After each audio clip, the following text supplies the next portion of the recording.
그래도 시세보다 저렴하게 받았다라고 하면은 그 부분을 어필을 좀 더 많이 하잖아요. 그러면 대출은 최대한 한번 받아볼 수 있을 것 같아요. 그렇게 해서 세팅을 잘 하신다 그러면 요 상가는 크게 나쁘지 않다. 그리고 하나는 명두의 기술을 하나 더 얘기 드리면요.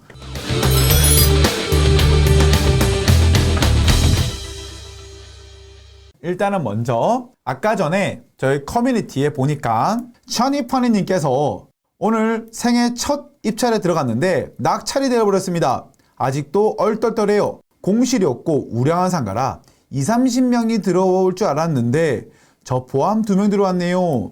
차순위보다 5천만 원 이상 떡 싸먹었네요. 어머, 괜찮으신 거죠? 제대로 먹었네요. 그래도 잘 협상해서 월세 올리고 나중에 수익률도 올려서 매도하려고요. 충분히 지금 가격으로 먹을 게 있다고 생각해서 정언했습니다. 더 잘한 거죠? 라고 하셨는데요. 자, 일단은 먼저 제가 요 물건을 얘기할 때 어떤 버전 해드릴까요? 현실적인 걸로 해드릴까요? 아니면은 이상적인 걸로 해드릴까요? 아니면 어떻게 해드릴까요? 이게 제가 독설가이긴 하거든요. 상처받으실 수도 있으니 조금 좀 조심스럽게 합니다. 지금 얘기하신 것 같이 현실적으로 있는 그대로 적나라하게 얘기 드리도록 하겠습니다. 자, 가볼게요. 그러면 자, 이 물건 한번 볼게요. 2021 타경 5743번 1번 물건이고요. 경기도 용인시 수지구 신봉동. 물건 종류는 근린 상가고요. 건물 면적은 42.61평입니다. 최저가 4억 2,200만 원인데 최저가보다는 6천만 원을 더 쓰셨고요. 2등보다는 5천만 원을 더 쓰셨습니다. 그런데 중요한 거는 저는 최저가보다 더 썼다라는 거는 크게 문제 삼지 않습니다. 중요한 거는 이 물건을 가지고 내가 감당할 수 있을 만큼이고 그리고 매각할 수 있을 만큼 썼다 그러면 전혀 문제되지 않는 금액이에요. 임차인은 지금 수학학원이 들어와 있고요. 지금은 150만 원에 월세를 내고 있습니다. 보증금 3천에 150만 원. 임차인은 2018년도에 8월 16일 날 들어오셨고요. 근저당은 2011년이기 때문에 임차인은 말소 기준 권리 이후에 들어와서 인도 명령 대상이다 라고 알고 계시면 됩니다. 자, 요까지는 다들 다 알고 계시죠?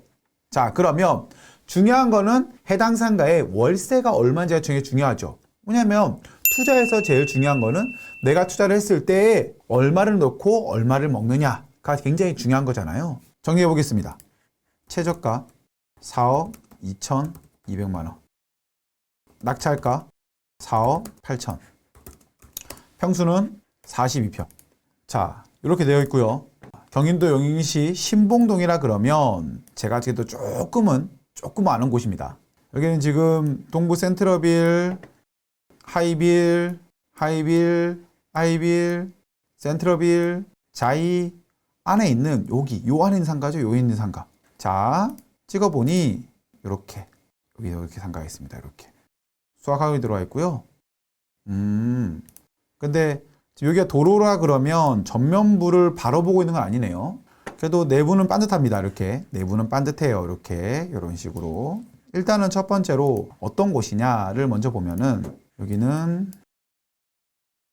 태권도, 헤어, 치과, 복싱 교회, 골프 앞에 건물이고요.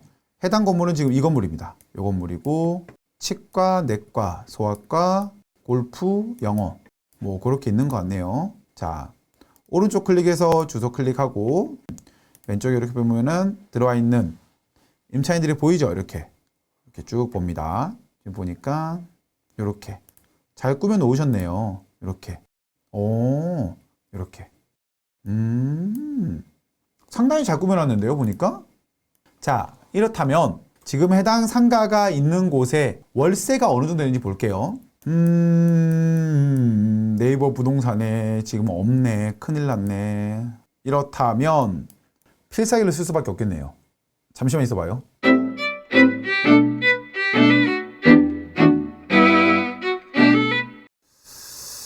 잠깐만 있어봐. 자, 됐다. 여러분들이 물어보잖아요. 그러면 여러분들이 물어보신 그 지역에 제가 가지고 있는 물건들이 꼭 있긴 합니다. 그래서 제가 임대차 계약서였는데요. 임대차 계약 보면은 이제 모든 비밀 정보가 다 들어있잖아요. 뭐 주소, 이름, 연락처, 주민등록증 다 있어가지고 그래서 제가 못 보여드린 거예요. 그래서 제가 이야기 드리면 여기 있는 상가 여기 있는 상가의 지분을 한 80% 정도의 지분을 갖고 있었죠. 1층, 2층 전부. 요 상가가 이제 제 거였잖아요. 요 상가. 80%가 제 거였죠. 그래서 제가 1층 임대료, 2층 임대료를 다 알고 있습니다. 자, 그러면 우리 볼게요, 여러분들. 여기가 단지 내 상가가 좋을까요? 여기가 좋을까요? 1번이 좋을까요? 2번이 좋을까요? 지금 1번, 2번이 엄청나게 지금 왔다 갔다 하고 있어, 지금. 차리님, 지금 죽겠죠, 지금. 예? 뭐가 더 좋은 거야? 지금 죽을 것 같아! 이러면서 막. 2번 상가를 이용하는 배우 세대가 많기 때문에 월세가 1번보다 높을 것으로 보임. 자, 결론적으로 얘기드릴게요. 1번 같은 경우에는 단지 내 상가이기 때문에 굉장히 안정적인 상권이긴 해요. 왜냐면 여기는 임대료도 더 올릴 수 있는 것도 없고, 그 다음에 임차가 뭐 많이 바뀔 일도 없다. 2번 같은 경우에는 여기 이 주변에 보면은 번듯한 상가는 상관없어요. 여기가 번듯한 상가입니다. 그래서 여기 계신 부동산 사장님들께서도 여기를 안 좋게 보진 않아요. 좋게 보시고 지역 들어보면 아시겠지만, 그리고 여기가 바로 상업 지역입니다. 그래서 벌쩍벌쩍 잘 올라가 있죠. 그래서 저는 1번도 괜찮지만은 2번도 1번 못지않게 좋다. 그리고 매각하는 것도 그렇고 임대 세팅도 어떻게 보면은 2번이 조금 더 높은 임대료를 세팅할 수도 있다라고 생각을 합니다.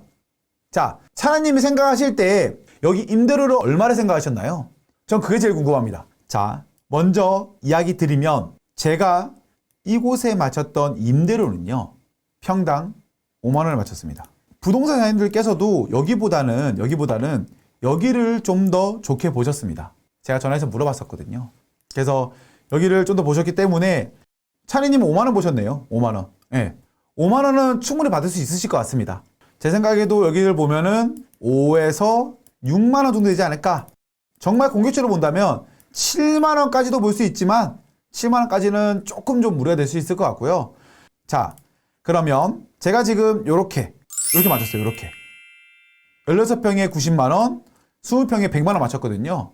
그렇기 때문에 제가 5에서 6만 원 정도 생각하셨다 그러면 맞는 거예요. 잘하셨습니다. 자, 그러면 평당 6만 원 하면요, 42만 원 곱하기 6만 원 하면은 250만 원 정도는 가능하지 않을까 생각을 하고요. 그러면 보증금은 작게는 3천에서 5천 될 것 같고요. 월세는 250만 원 될 것 같습니다. 그러면 수익률 6%로 했을 때 5억 3천에서 5.5억 5천만 원. 네. 수익률 최소한 6%로 팔린다 했을 때는 이렇게 될 것 같아요. 그런데 봤을 때 여기 옆에 나온 게 6층이 나왔는데 27평이 4억 5천에 나왔어요. 그러면 이걸로 계산하면 7억이네요. 7억. 자, 요렇게 될 것 같습니다. 그러면 제가 생각할 때 7억까지는 솔직히 잘 모르겠고요. 한 요 정도는 괜찮지 않을까 생각합니다. 6% 정도는. 근데 대출을 받을 때 조금 핸디캡 같은 경우에는 감정가 이상 안 나옵니다. 그래서 그 부분이 실투가 5천만 원 더 들어간다라는 거는 생각을 하셨는지 모르겠는데 그 부분을 한 번 더 체크하면 좋으실 것 같고요. 그래도 시세보다 저렴하게 받았다라고 하면은 그 부분을 어필을 좀 더 많이 하잖아요. 그러면 대출은 최대한 한번 받아볼 수 있을 것 같아요. 그렇게 해서 세팅을 잘 하신다 그러면 요 상가는 크게 나쁘지 않다. 그리고 하나는 명두의 기술을 하나 더 얘기 드리면요, 임차인이 보증금 3천만 원을 하나도 못 받아가고 인도면 대상이기 때문에 굉장히 억울하다 생각할 수 있어요. 맞습니다. 그거는 안 억울한 건 아닌데요. 그런데 차례님께서 명도하실 때는요, 어떻게 다가가면 좋으냐 했을 때 경매가 2021년 6월 15일 날 진행이 됐습니다. 2021년 6월 15일 하면은 약 한 10개월 전이네요. 10개월. 지금 차례님께서 잔금을 좀 늦게 치시면 11개월 정도 되겠네요. 그러면 임차인은 임대료 150만 원을 11개월을 안 내신 거예요. 그렇기 때문에 약 1,500만 원 플러스 1,650만 원. 임차인분은 1,650만 원 정도의 임대료를 안 내고 계셨을 거거든요.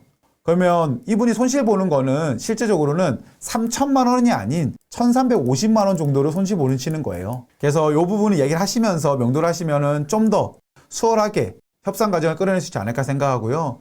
혹시나 이 임차에 나갔을 때 공실과 복비라는 것들 여러 가지 생각을 하면요. 이분과 그래도 연을 맺는 게 더 좋습니다. 사장님께서 혹시나 나중에 나가실 때 권리금을 받을 때에도 제가 전혀 터치하지 않을 테니 그래도 마음 놓고 사업을 하셨으면 좋겠습니다 라고 이야기하면 좋지 않을까 싶습니다. 자, 그렇게 생각하시면 좋을 것 같습니다.